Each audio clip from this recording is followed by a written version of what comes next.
Bienvenidos, estimados estudiantes. El día de hoy vamos a abordar uno de los aspectos más fundamentales de la biología y la salud humana: la reproducción en los seres vivos, los sistemas reproductores, tanto masculino como femenino, y abordaremos también un poco las infecciones de transmisión sexual. Estos temas son esenciales para comprender cómo perpetuamos nuestra especie y cómo mantener nuestra salud sexual y reproductiva en óptimas condiciones. Recordemos que la reproducción es uno de los pilares que sustentan la vida en nuestro planeta, desde las formas más simples de vida hasta las más complejas. La reproducción es un proceso que asegura la continuidad de las especies y permite la evolución a lo largo del tiempo. Bienvenido entonces, para que a lo largo de esta exposición podamos explorar poco a poco y en detalle cada uno de estos aspectos, desde la biología de la reproducción hasta las medidas de prevención de las infecciones de transmisión sexual. Al final de dicha presentación, espero que todos y cada uno de ustedes tengan una mejor comprensión y más profunda y completa sobre estos temas, lo que nos permitirá tomar decisiones informadas y responsables en su vida sexual y reproductiva. Arranquemos entonces con esta presentación. Iniciaremos, en este caso, haciendo un par de afirmaciones. ¿Sabían ustedes que la reproducción es una de las funciones básicas de la vida, en la que una especie es capaz de generar nuevos individuos con sus mismas características? Además, ¿sabían ustedes que se estima que existen aproximadamente 10 millones de especies, de las cuales solo se ha descrito cerca de 1.8 millones? Es increíble. Eso quiere decir que ustedes están invitados a seguir descubriendo y aprendiendo a diario conforme van avanzando la tecnología, identificando nuevas especies y la forma en la que éstas habitan nuestro planeta. Vamos a pasar entonces al tema de la reproducción sexual y asexual. Veamos la reproducción de los seres vivos en un contexto general. La reproducción entonces es un proceso mediante el cual los seres vivos generan una descendencia, asegurando la perpetuación de esa especie. Hay que decir que la reproducción es una de las características más fundamentales de la vida. Existen dos tipos de reproducción: la sexual y la asexual. Iniciaremos por la segunda. La reproducción asexual, conforme vemos en la imagen de la presentación a la derecha, implica la generación de descendientes sin la fusión de gametos o células sexuales, y es común en organismos unicelulares y algunos multicelulares simples, en este caso, estrellas de mar, erizos y otras que no requieren, en este caso, la existencia de un complemento para poder reproducirse. Además, no requieren de una fusión binaria o de una gemación. Por otra parte, existe la reproducción sexual.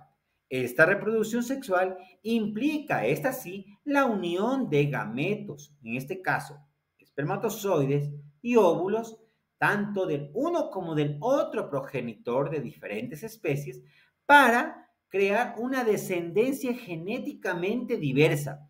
Esta variabilidad genética es esencial para la evolución y la adaptación de dichas especies. Mira a ver este video.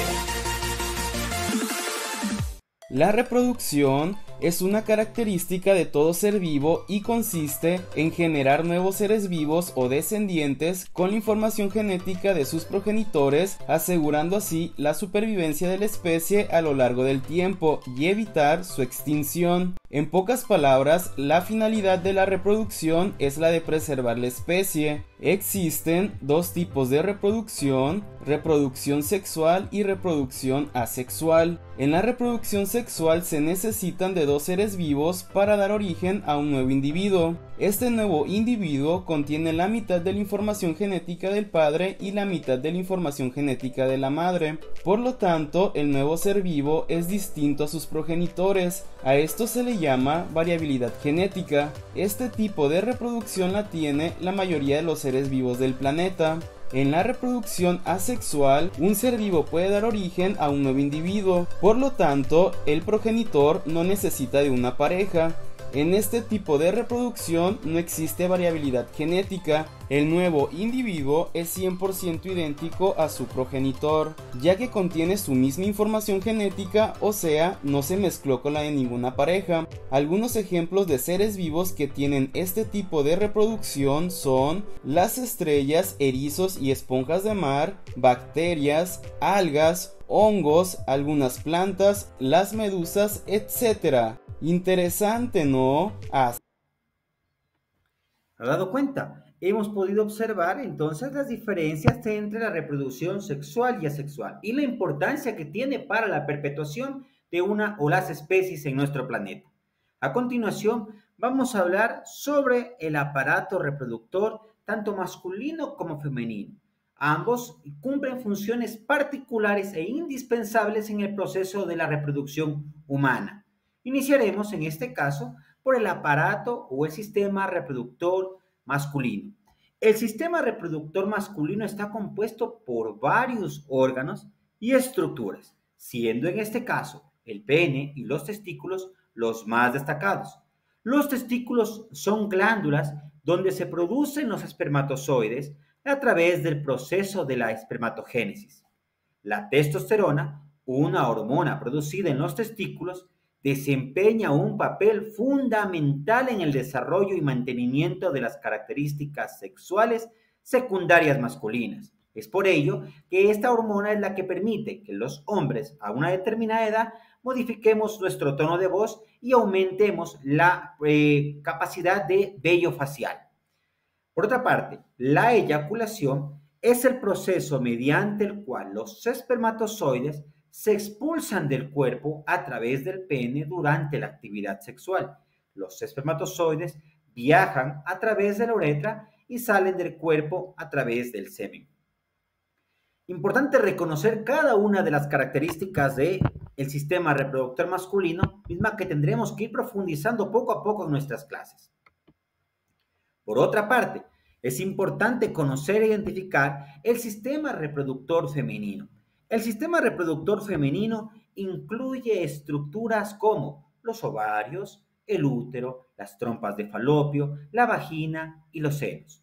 Los ovarios, en su parte, son los órganos en donde se producen los óvulos y este proceso se conoce como ovogénesis. El ciclo menstrual es un proceso en el cual el óvulo es liberado en uno de los ovarios en un proceso llamado ovulación. Si el óvulo es fertilizado por un espermatozoide, se produce la concepción. Durante el embarazo, el feto se desarrolla en el útero femenino y al final del periodo pregestacional o gestacional viene la parte del parto, en donde el bebé nace a través de la vagina. Este proceso como tal de Los dar a sistemas conocer en este reproductores. caso cómo está diseñado el ciclo de la reproducción de los seres vivos, inicia cuando los gametos masculinos y femeninos transportan los núcleos, en este caso en sus núcleos, la mitad de la información genética tanto del padre como de la madre. Estos gametos llamados espermatozoide en el hombre y óvulo en la mujer. El siguiente paso es que el gameto masculino y como el femenino se unen en el interior del aparato reproductor femenino. Es el lugar en donde se lleva a cabo la fecundación. Esta fecundación, el tercer paso, es en donde los núcleos de los gametos se fusionan para formar un núcleo del cigoto, en este caso, que va a dar inicio a este nuevo ser. Ese cigoto, en el cuarto paso, se divide para formar células del embrión. Este embrión se desarrolla en el interior del aparato reproductor femenino y cada vez van conformándose más células embrionarias que se van diferenciando y formando cada vez más los órganos que van a ser parte de este feto, completando así el desarrollo a lo largo de 9 meses de un bebé. Este desarrollo continúa a lo largo de esta infancia llegamos a la etapa adulta o de pubertad en donde cada vez más los aparatos, tanto reproductor masculino como femenino, están listos para dar inicio nuevamente al ciclo. Por último, abordaremos la importancia de conocer sobre cómo precautelar la salud sexual, debido a que existen infecciones de transmisión sexual. ¿Qué son entonces estas infecciones de transmisión sexual? Son enfermedades infecciosas graves en las que se produce un contagio durante las relaciones sexuales. Las principales vías de transmisión son la mucosa de la boca, los órganos genitales y el ano. Algunos hongos, bacterias y virus producen infecciones de transmisión sexual y afectan, en este caso, a los órganos sexuales y no solamente que se quedan ahí, sino que se extienden a lo largo del cuerpo. Estas infecciones de transmisión sexual, entonces, no son otra cosa más que enfermedades que se transmiten de una persona a otra durante el contacto sexual. Y también se las conoce como enfermedades de transmisión sexual. Hemos podido identificar o vamos a ver, ir profundizando poco a poco algunas de las más importantes o las más reconocidas, ¿sí? En este caso tenemos el virus del papiloma humano, bastante frecuente o presente en las mujeres, la hepatitis B, el herpes, el VIH-Sida, la candidiasis, el chancro, la clamidia, la gonorrea y la sífilis. Se transmite de la siguiente manera. Estas enfermedades principalmente se transmiten a través de relaciones sexuales sin protección. Además, también se transmiten a través de transfusiones sanguíneas, cuando donamos sangre o cuando hemos sido donados, en este caso, sangre. También se produce a través del intercambio de agujas, sobre todo, o esta práctica era muy común en los 2000 cuando se utilizaban las agujas para los tatuajes. Y la transmite, en este caso, de muchas de estas enfermedades, la madre al bebé, o en este caso al feto, en el proceso del embarazo. Importante conocerlo, porque vale conocer para prevenir. Cada uno de estos elementos están fundamentados en teorías científicas. Sin embargo, eres tú, el estudiante, el que tiene que ir cada vez investigando, profundizando la teoría de la información para poder mantener un conocimiento específico que te permita tomar decisiones adecuadas en el momento adecuado. Muchísimas gracias por su atención.